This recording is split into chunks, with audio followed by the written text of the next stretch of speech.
So part 2 guys, nanatan diri sa payag. Diri gihapon sa Malabog sa atong maisan.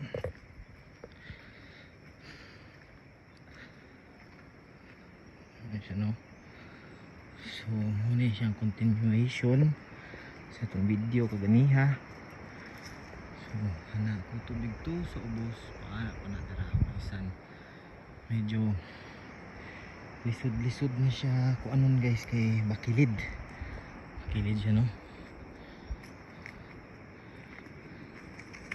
Bakilid, and then lapok pa yun siya guys. So ginahinay ta kay basig matagak ta dito sa bakilid. So, ano siya, oh. Yung isa na to guys, estimate na ko ani na ani siya sa kuan man namong gitanom ani 3.5, I think 3.5 bags among nagamit kani pagtanom ni ano sa Syngenta 6410 binhi. So tulo ka bag og tunga, ang isa ka bag around 9 kilograms yata, 70 to 75,000 kennels. So mo na ni ang continuation niya. So may gagmay basta sa bugkol kanang dito sa looban na, dito sa looban na guys, dagko siya, dagko ang iyang bunga and kato. So yellow corn ni siya, no? 6410 NK 6410 gikan sa Syngenta. So kani siya guys, sa una guys kuan pa ni siya kanang lasang. So gidevelop na mo ang gitamnan na mo og 6410 nga Syngenta. So kana sa una pa gyud, sa wala pa mi nagtanom og yellow corn, among gitanom ni gitistingan namo ni og mais nga puti. Mga siguro alang siguro sa mga 5,000 square meters. So katunga sa hektaryar siguro mong gitamnan og mais nga puti na harvest before. Pato siya guys, kanang F2 ba, kanang dre sa silingan na mo malit lang may harvest niya nga mais buti, may pang similya. Nagtanom niya ng half hectare og 8 na siguro, 8 kilos yata, 8 kilos, 10 kilos muna tanom, mga 10 kilos siguro guys muna tanom. Naka-animi og around 24 sacks nga mais puti. Tubo na siya, kanang sako sa feeds timbang og tag 100 kilos, 90 to 100 kilos ang ginatimbangan niya. Nilubo na wala na naipakaw. So diri siya gagmay siya kay dalan manggod. Doon niya ito ay isa na to kabayo guys, service na diri mo ni ato ang mga kaagapay sa tig howling. So pati po ni sila guys, no, kay December 10 to December 15 mag-harvest naman ta. Pati niya itong mga alaga guys, kanya itong mga kabayo. Ato apo ning apilon kondisyon sama sa pagkondisyon nato sa itong mga tao. So kinahanglan kondisyon na itong tao, kondisyon na itong hayop para dili ma-pending ang atong ani. Kay inig-harvest ani niya, panitan na ni siya, pinuso, and then ibutang na to sa payag, pa air dry na to hantod sa mahuman siya harvest. So right after mahuman siya harvest, mabutang na siya sa payag. So mag-relax ang tao mga 2 to 3 days, and then magsugod naghowling pagawas dito sa kalsada. So mauna siya, no, lisod ang ato ang tumaagi diri sa bukid kay naman ta sa sulod good, di man tagdaplig dalan. So another expenses na pud na siya, madungag sa ato expenses, pero given man na kay naman ta sa sulod diri. So kailangan ipagawas yun ito ng mais na to. And then once na ma-harvest na nimo ng mais guys,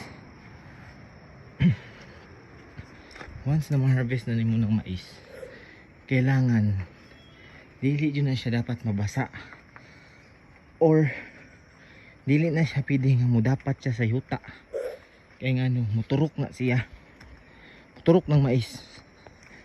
So lisod no, kailangan timing ang ato ang pag-harvest, timing ang ato ang pagpagawas or pagbiyahe sa tong mais para dili maturukan, dili mo turok ato ang mais no. So gikan na pag harvest, magawas ang mais, hakuton sa truck, dalahon sa planta.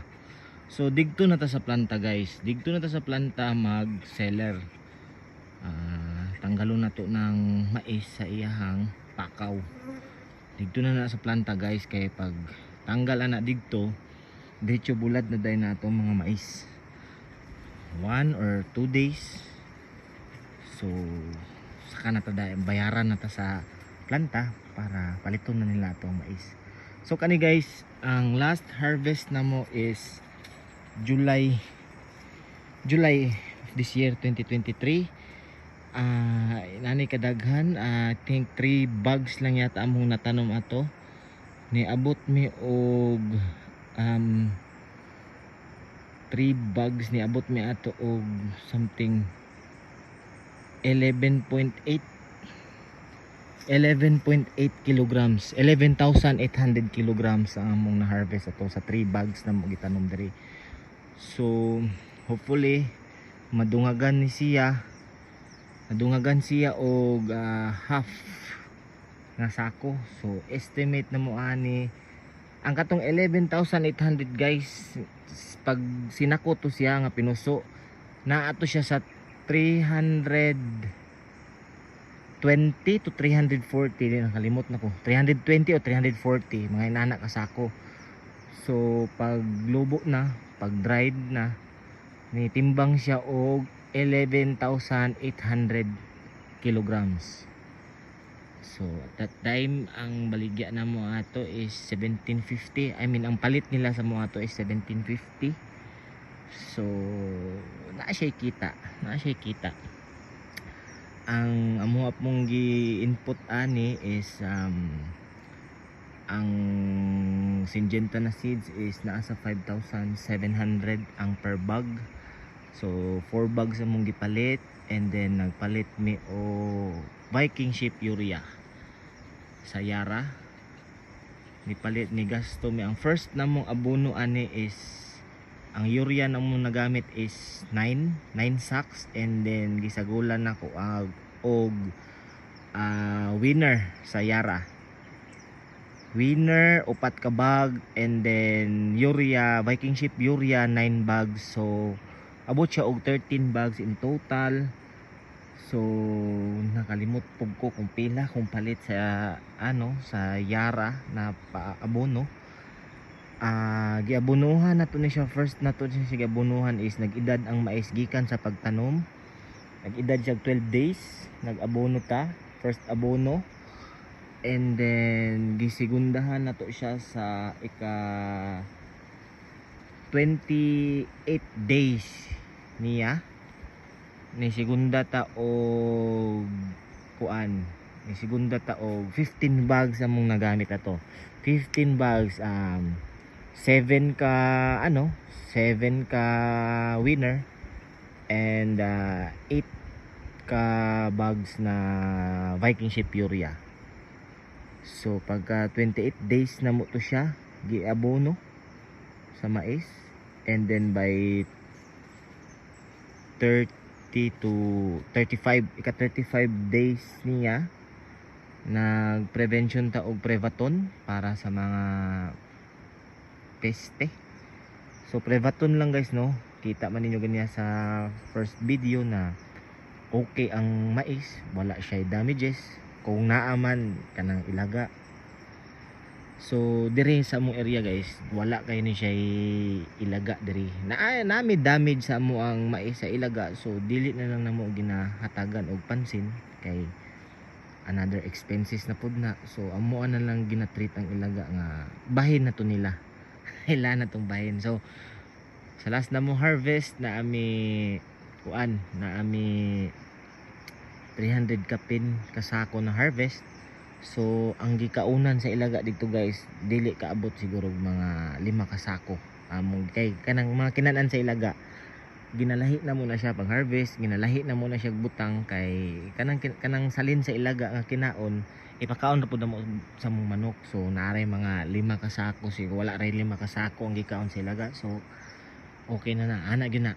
Bahin-bahin lang tanan ba para dili kuan. And then tip no, tip na ko sa kanang mga magmais, sa kuha lang sa kuha lang experience, kung naamoy nakitaan sa inyong mais nga kinanan sa ilaga, unya tan-aw ninyo gamay lang, tan-aw ninyo nga dili yun siya matawag na siya peste kay gamay rang kinaon, ayaw ninyo tanggala tong mais nga gikaon sa ilaga.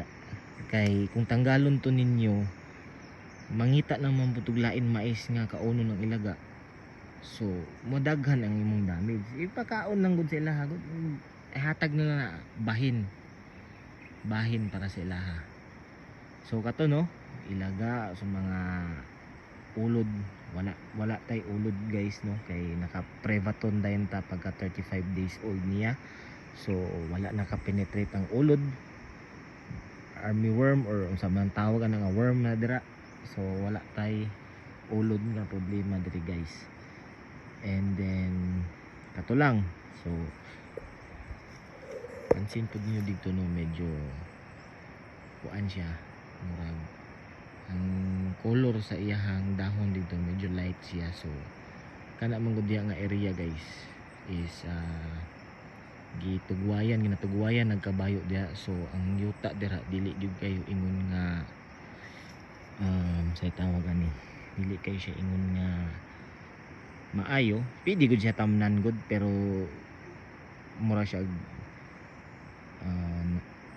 ayang nutrients sa yuta ba niya isa pud bagsakanan pud yun siya tubig diha. Diya gina mabagsak ang tubig ra ug kusog kayong ulan guys, mulapok din na siya diha. So kana lang sad sa ngayon nga area, pero kaning imong kaning uban kaning sa rolling okay jud kayo ang ihang bunga diri ug katong didto sa likod. So kato lang guys no, next video na to inig mag-harvest ta December 10. So kita-kita ta ninyo December 10. Bye bye.